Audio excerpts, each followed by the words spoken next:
전체 직장인들, 학생들, 모든 사람들 다 코로나 때문에 많이 힘든 상황인데 Please take care of your health. Try and stay home as much as possible. 불필요한 외출은 자제해 주시고 집에서 가족들과 즐거운 시간 보냈으면 좋겠습니다. 비록 경기장에는 찾아오지 못하더라도 선수들 열심히 준비하고 있으니까 올바른 예방법으로 건강하게 잘 지내셨으면 좋겠습니다. 다 같이 참고 잘 이겨내고 저희 경기 보면서 다들 힘내셨으면 좋겠습니다.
He's done it now 4 times in a row.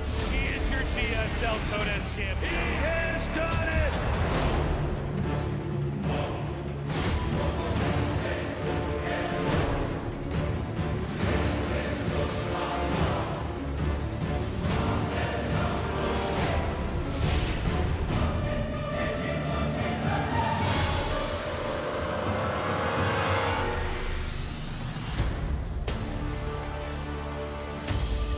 뜨거운 박수로 결승전 대결의 시작했습니다.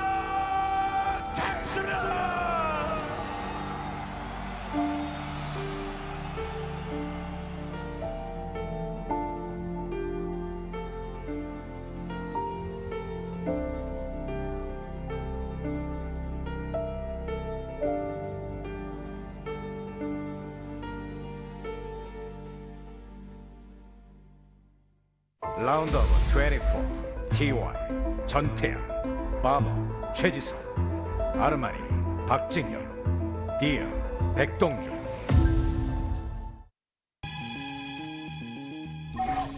아프리카 TV 브레이크업 스튜디오 라이브 2020 GSL 시즌 1 코드 S 쇼다운. Silence. Oh, okay, we're back. What's up, everybody? Time for the final best of 3. We're here in Group E. Armani versus Deer. Yes. Now, we already had these guys face off once, and Deer just played better. Okay, everything went according to plan. But I would speculate that Armani was not quite warmed up. He's our least experienced player of this season, from the past or the present.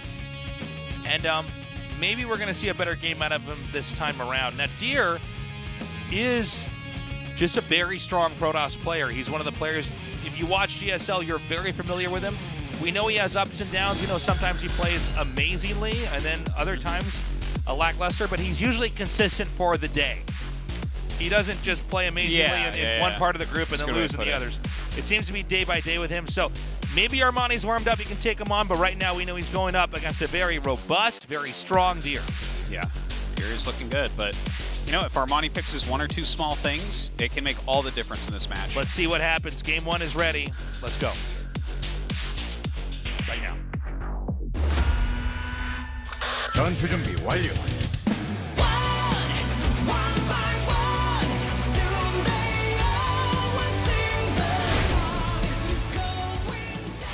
퍼포먼스로 앞서가다 LG 울트라 기어와 넘버원 에너지 드링크 핫식스가 이번 전투를 지원한다고.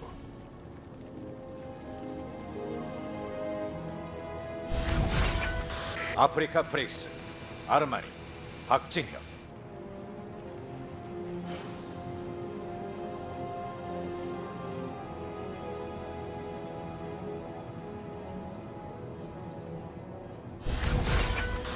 카이지 게이밍 디어 백동준. It's kind of funny watching this new 14 hatch meta. Yeah. So many pro blocks going on that you're like, screw it. I know. We're just getting that hatch up no matter what. You got to start sending one of your first probes to block the 14 hatch. That's the next. Eventually, it's just stupid. Eventually, it's. This is what's so fun about seeing these mini games go Oh, on man, and on and on. Yeah.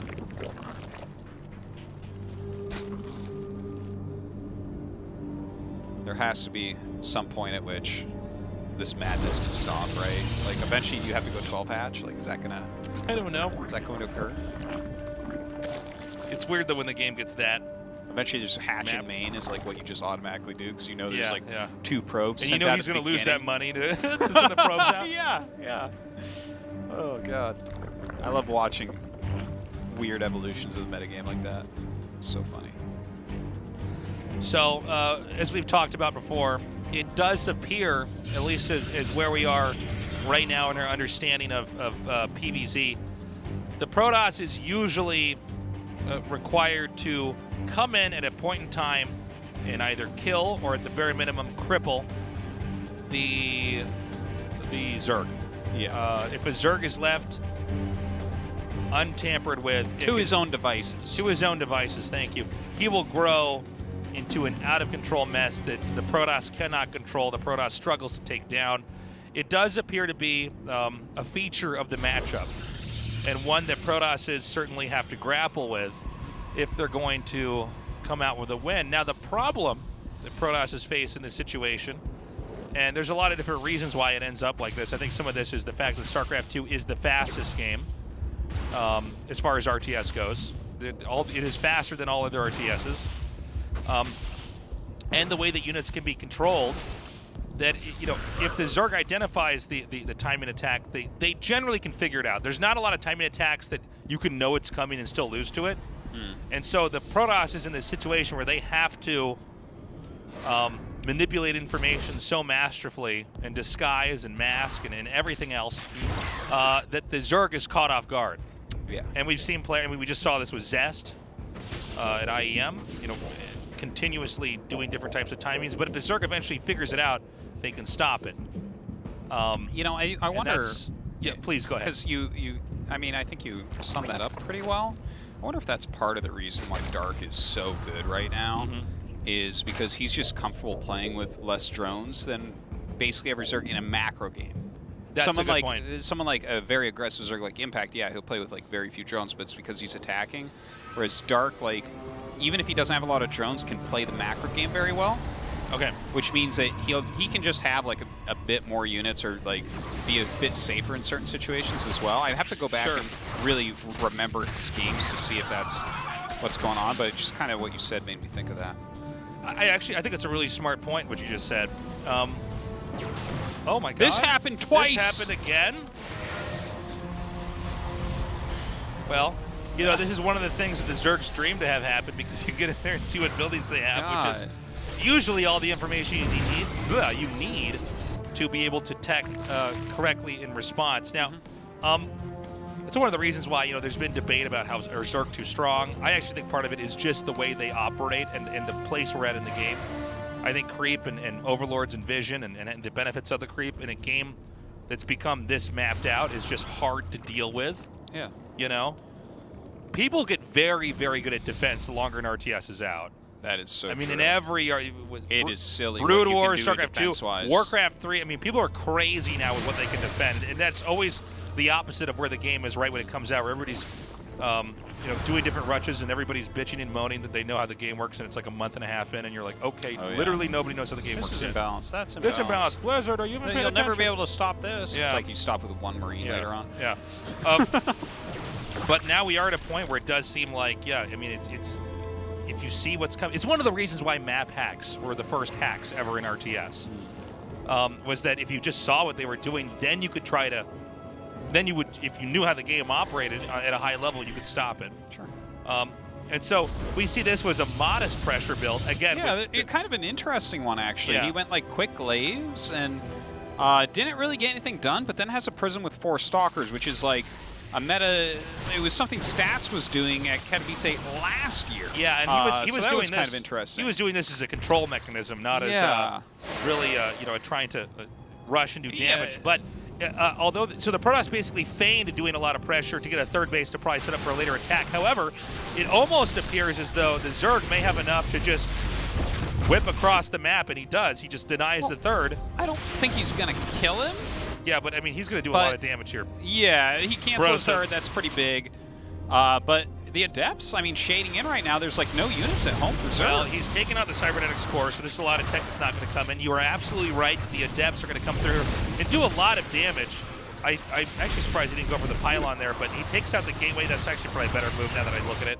I like this for Protoss, though, really. Like, yeah, look at how much he's getting done. He's getting a lot of the drones. He lost a few buildings at home, but I don't think it's really that important. Like, just remake your Cyber and remake your third. I think you're probably right, Artosis, but I do want to point out that, Protoss does need a third, right? I mean, to make this work. Well, Armani's only on 39 drones, right? That's less than 2 base saturation.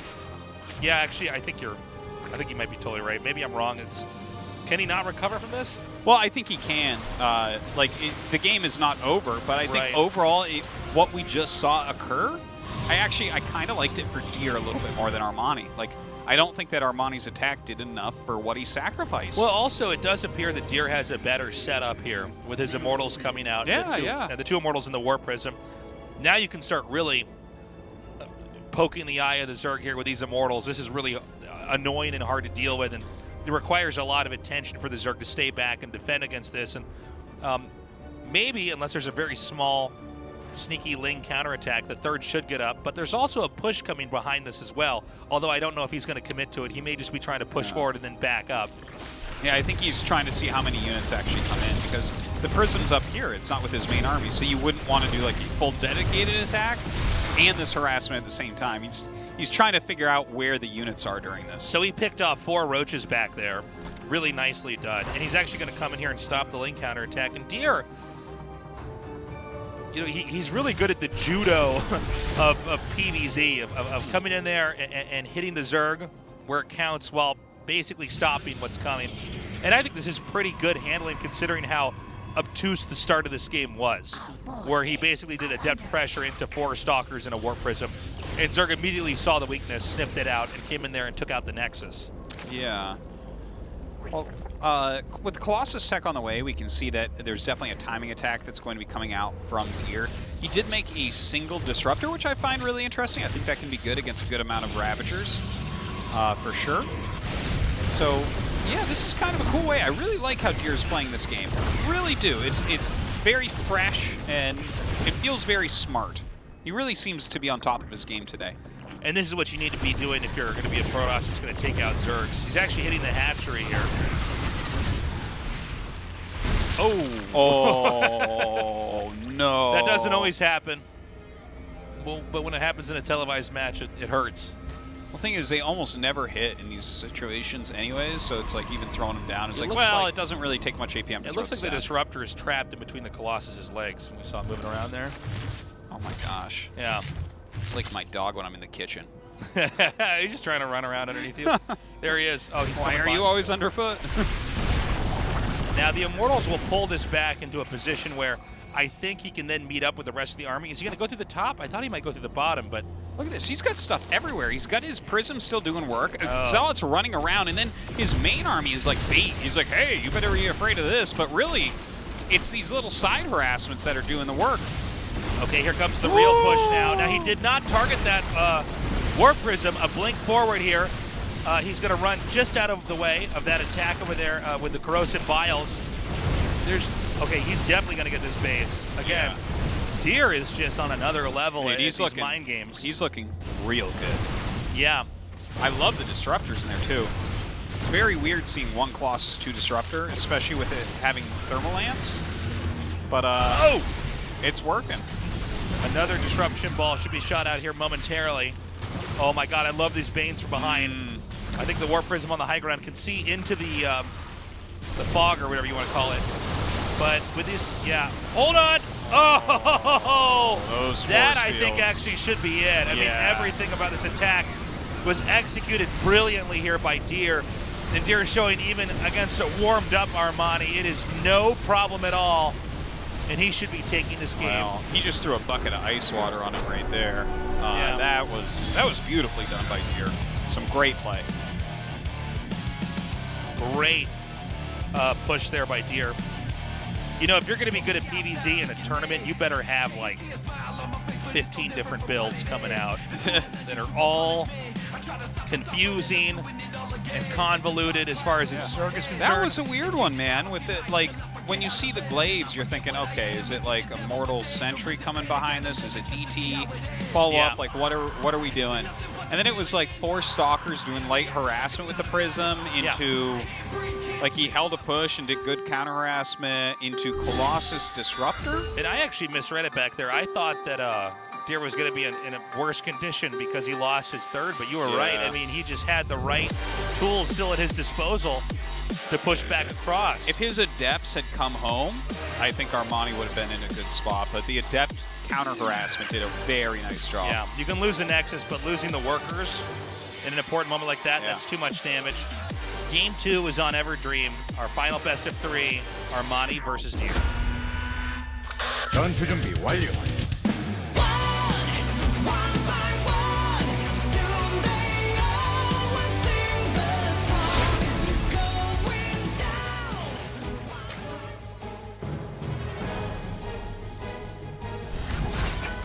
아프리카 프릭스, 아르마니, 박진영.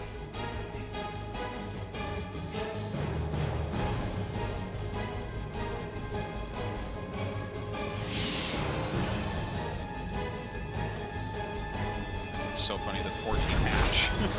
카이지 게임. Deer. Right before the 백동주. probe gets there. Well, this is an old technique. It's been around. I think of really when we first started seeing this. It was one of the first things Protoss has figured out to do in the game. Like very, very first StarCraft was that the probe can easily abuse whether it's workers that are mining, building on the gas. This isn't a thing that happens really in StarCraft 2 as much, but also just blocking the hatchery. If you block the hatchery, I mean, Zerg obviously can just expand somewhere else, but you've already taken control of the game. If you're somebody who regularly blocks the hatch and you know how to do it, and this was stronger in years past for sure, but it also paired well with the Adepts when Legacy of the Void first came out, as people would force it off, and then they would come in with these Adepts from different angles. You know, when you have hatcheries spread out quite a bit and creep not connected, then the Adepts are a real threat. But we're seeing Zergs continue to adapt and get back to where they need to be, and in this case, it's just by altering the build to ensure that you will get the first hatchery out. Now, you were saying maybe there's a way to send a probe out. Not maybe there's a way. You can just send a probe out and try to block it earlier, but then how much money are you losing? And it's a lot. Yeah. I don't think that we'll actually see it evolve into that, but that would be funny. And to be honest, I think hatchery blocks are at peak power right now, especially with how strong Adept openings are, like the ones that Zest has kind of pioneered. Right. It seems to be very powerful and more influential right now, which is why we're seeing a lot of 14 hatches, whereas once upon a time, and just even a few months ago, right before Katowice, like someone blocks your hatch, like your regular 16 hatch or whatever, you just go build it at your third, you know? Yeah. But now people are like, no, that hatchery's going exactly where I want it, exactly when I want I've had enough of that. Yeah. Twilight made over here. It's not made inside the main or hidden on the map, but it's in this funny spot over the natural. Yeah, just a reaction to where the Overlord is right now. Yeah. And there's a lot that where, even if they're going to scout it later, you just can't make it where they are then. It really is a matter of even if they catch it a few seconds later, this might impact how the later fight goes on. There's another Robo mate, again, out of vision. Now he's going to scout this Robo. He has not seen the Twilight. I'm sorry, he turned around. I thought he was going to get a little bit further forward here. Doesn't see anything. He's choosing just not to lose the Overlord right now. He knows that there's going to be a Stalker out. All right, Glaves is on the way once again here. They definitely saved him last game. Okay, he's going to shade right over here. Yeah, he's just counting the drones, making sure that there's the appropriate amount. There have been really cute builds where you send extra drones from your main to hide the fact that you're doing this when they do the Adept Shade into count drones of the natural. Roach Warren. Now, yeah, pretty early. We have a lot of the same ideas we've had presented in all the PVZs we've had here today. Glaves, you know, Adept Tech coming out here, an early Warp Prism to apply pressure. And then it's really just a matter of, you know, what are the next steps that Protoss is going to take. And we're continuing to see variants of this as the game goes on. I mean, the Zerg at this point in time is not ever really expecting a really passive game from Protoss. Unless we have a new revolution with, you know, PVZ, where end game, the unit compositions for Protoss seem like they're manageable against, you know, the really robust unit comps, various compositions that Zerg can have in the late game. And so they know it's coming. It's just a matter of when and where and what exactly is it going to be. Let's see what these Adepts can get done. Now, there's no drones over here, so we want to watch the first 1 or 2 shades, see where they can commit. Now he backs off. In this position specifically, there's not a lot of other places to shade to. It's basically up or not at all. Yeah. And you can see that this is actually being dealt with quite well. He's splitting his army nicely and making sure that the Adepts can't really take fights anywhere and do that good of a job. Right. And this is exactly how you want to do it. Now, is there going to be another warp in? There is. Okay. Now, again, the Shades come forward. You know what? That's really cool. I like that he got the Stalkers. He's actually going to pick off this Overlord, but also I think that they can add a little bit of damage. I almost wonder to the Roach Queen that keeps staying here. I wonder if he's going to continue to try to hold this position and use this as a launching pad for a push. No. He's going to pick up over here, and now he's going to start hitting Overlords. Now, note, the Zerg's already supply blocked. This is actually a pretty technical play here. I thought he was going to finish, too. Saw Armani the last thing. He was like, oh, are you finishing? Shading back over to the far right. And, again, notice that the Zerg has not put any drones over here at all. Now, same type of attack coming in. And a lot of the same ideas in this game here. The third, I think, can get poked out. Where are the Adepts now? Is that them over on the left side? Yeah, I think they've actually come home. So if they come home, he has to hold his third. Yeah, because he otherwise, won't be getting counter damage. Yeah, Zerg will just be ahead. You just kill the third and lose some Lings and Ravagers. I think you're fine. But the Zerg's not going for the third, at least for now. Instead, it's going to be a push at the mouth of the natural, linking that to the third. Okay, the Lings get in on top of everything. One of the sentries falls pretty quickly there. Couple force fields go down, they get busted immediately. Still 2 Immortals, some good micro from Deer as well. Okay, now this is a great target to try to get that Cybernetic score. There's actually more Lings spilling in too, by the way. Is this actually enough? I mean, a Warp Prism and Immortals and everything else over here. Now, I love the blanketing of those Biles. Great play by Armani. But we have Immortals now coming in from 2 different sides. Still 3 total in the game. Yeah, the flank is going to be too much, and Armani going to end up losing these units. Now, that's a lot of Ravagers to lose. Yeah. Dude, he's at 41 workers to 47 right now. He doesn't have any tech really to speak of. I love that he's going to chase this. I love that once again we're going to get Lings in the main. Wow. Well, that's a good moment there for Armani, but I think overall his attack was really not that good. I agree. Well, I think he got stuck in something, you know. He committed to it, and it turns out that Deer has enough, you know, to balance both worlds out there.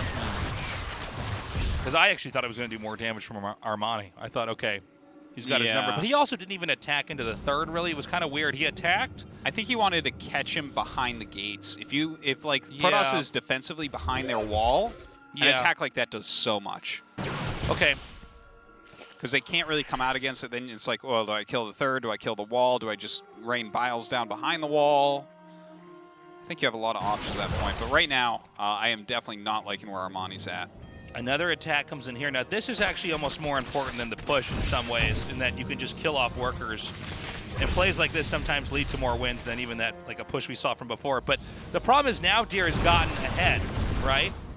He's already made this armory from the workers that were attacked that expansion. And now it's a matter of can Zerg actually hold this attack off. Zerg's on 3 bases.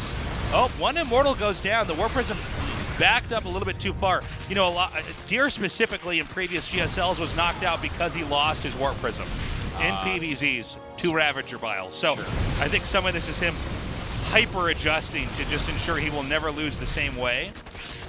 And we have the third going down, but the question is, I think it's more important, is can the Zerg hold his third?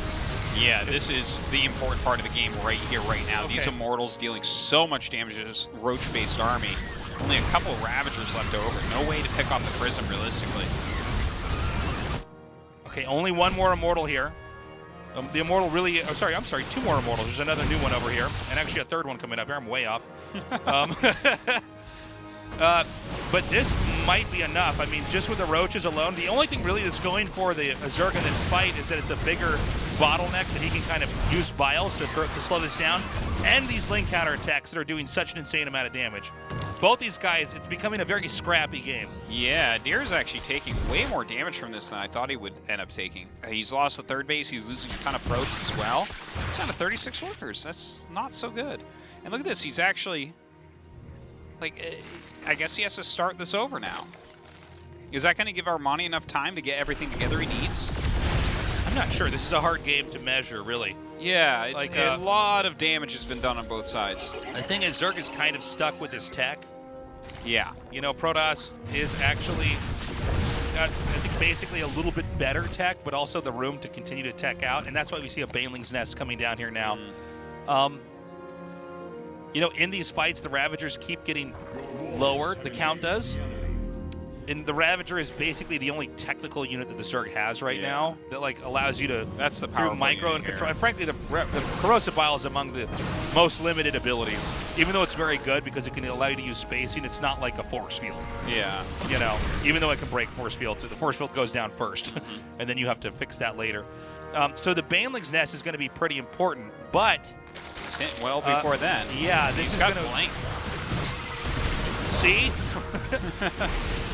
All right, walks into a couple vials right there, but some decent force fields going down. Again, Deer making sure that Warp Prism is safe in the back. He's lost many tournaments before by just losing that Warp Prism, and now a blink in, a blunk.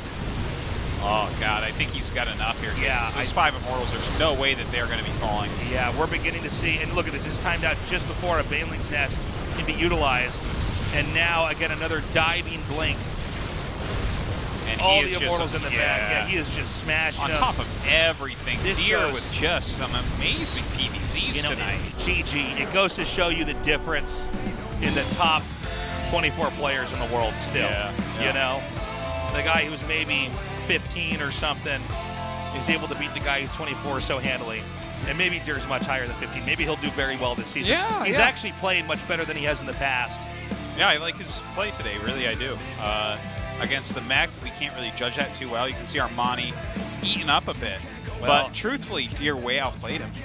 Everybody's, you know, been putting a lot of pressure on themselves because we had so much downtime here for GSLs. Yeah.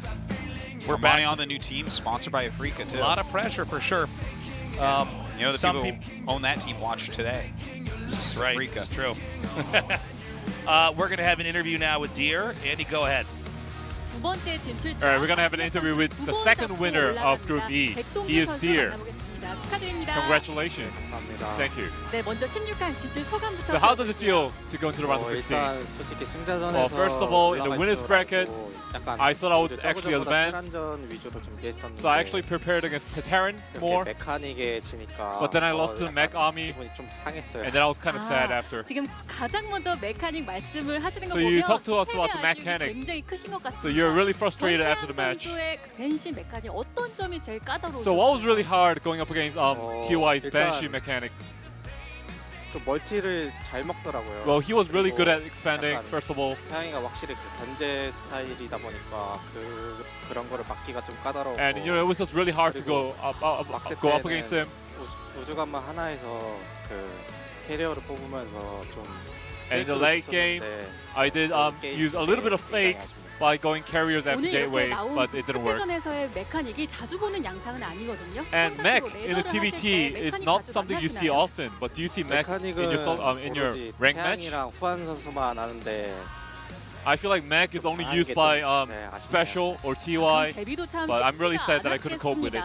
자, 저그전도 이야기를 해볼게요. Okay, let's talk about the PvZ now. 운영이나 심리전, 컨트롤 등에서 You talk about the micro, you talk about the macro, and like the battle of wits. 내려오시면서 But after the match, you said that it was really hard of the PvZ. Why is that? 사실 제가 지금 저거전에 약간 감을 못 찾고 있긴 Well, I feel like I 한데 couldn't get the hang of the PvZ matchup. 프로토스가 제일 사기인 빌드라고 생각하는데. But right now, I feel like I did use the build that Protoss is really good at right now. 다행인 것 같아요. And I'm just really happy that it worked out. 사기 빌드를 썼다 So you said you used the Protoss OP build. 1, 2세트 모두 암흑기사를 꺼내기도 했었거든요. In the first set and the second set, you used Dark Templar. Why is that?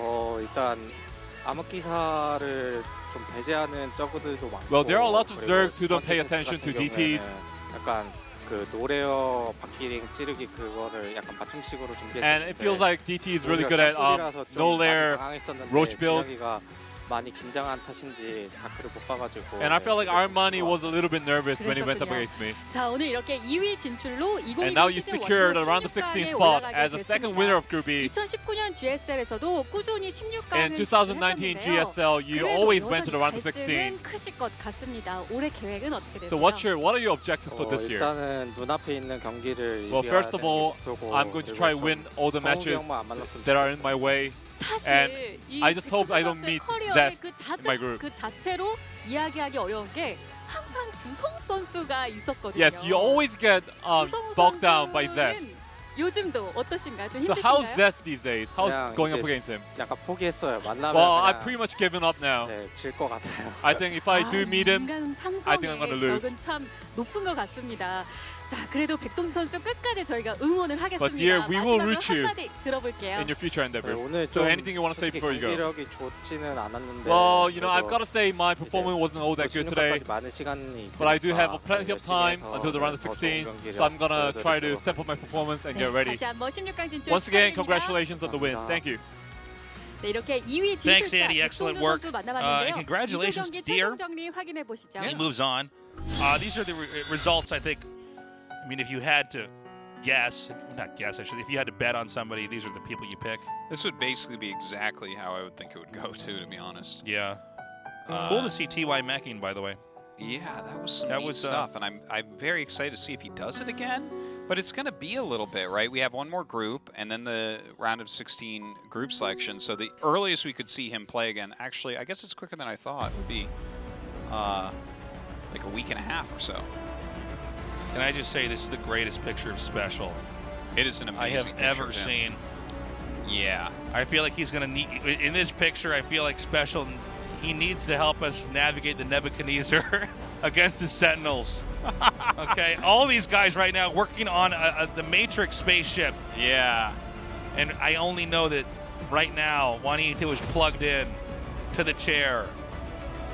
Look, based on these pictures, he's getting out of that group for sure. For sure he's getting out of that group. And honestly, he does very well against stats overall. Yeah, he does. Yeah, and Tasia, I wonder what type of form Tasia's really in. It's exciting to have him back here. But I think all the guys that had to go to military and came back, like Dream is the only one I'm really looking at with expectations, and even he didn't make it through. So I'm, in a group like this, Hurricane's in good shape right now as well. It's hard to imagine Tasia getting through, truly. Now, remember that this group starts early. Yes. Excuse me, it's on so important. Wednesday at 5 p.m. And then when we're done, the group selection. Yeah. So, don't miss out on that. And then tomorrow, I said the wrong time earlier in the show. Tomorrow at 7 p.m. is the ASL finals. We have Queen versus Last. Flash has been eliminated in an upset. At 5 p.m. What did I say? 5? You said 7 p.m. I did it again? Yeah. Sorry, guys. That's okay. That's why he has to be here. I can't do this alone. Yeah. 5 p.m. 5 p.m. 5 p.m. And that's going to be there. an excellent finals. Now I'm freaking myself out that I'm going to show up late. Be like, I said 7. I thought it was at 7. Me It's and like, the rest of the viewers will be like, I don't know. You guys have to wait. yeah. Yes. So come watch that finals. It's going to be awesome. This season of ASL has been by far the best season of ASL we've ever had.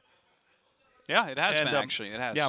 As far as ASL goes, this is the best season we've had. Yeah. As far as Star Leagues and StarCraft 1 goes, it's one of the best easily. As well. We've just had a lot of close matches, a lot of huge names. Like, it's 0 versus Light. That is crazy. That is a great match. Everyone keeps asking me, who do you think? Who do you have? Who do you have favorite? Really don't know personally. No, really, they're the greatest match. It's like the match you want to see. It's not like when Flash is in there, you're like, yeah, I think Flash 4-0. Like, yeah, no, this is like probably a 4-3 or a 4-2. Like, this is Usually close. we end up with Flash in the finals, and it's like Return of the Jedi when that piggy guy fell in the pit and got eaten by that, what is that By thing called? Flash. By Flash. But what is that monster called? It's not the Snorlax pit. That's the second time they knocked people into a pit with a monster that has the mouth in the sand. But what was the first one? Rancor pit. Rancor pit. There you go. Wow. Still got it. Look at you. Yeah, normally it's the green piggy guy in the Rancor pit is what a Flash finals is, but not this time. Light versus 0 is this going to be time, insane. it's a Rancor versus a Rancor, and they both fight with lightsabers. Yeah. That's pretty cool. It's going to be awesome. And, yeah, it's the best Zerg in the world. I don't know if we can call Light the best Terran in the world now that Flash is random. Let's just do it. I assume by the end we of make the rules here. By the end of the year, we'll probably call the best Zerg, Protoss, and Terran Flash, but maybe we can just call them best random. That's all the time we have, guys. We love you. Thank you so much for joining us. Again, we'll be back 5 p.m. KST for GSL Code S on Wednesday, and 5 p.m. KST for the ASL Finals. Tomorrow. Stay safe. Wash your hands tomorrow. Thank you. Have a good morning, afternoon, or night, wherever you are.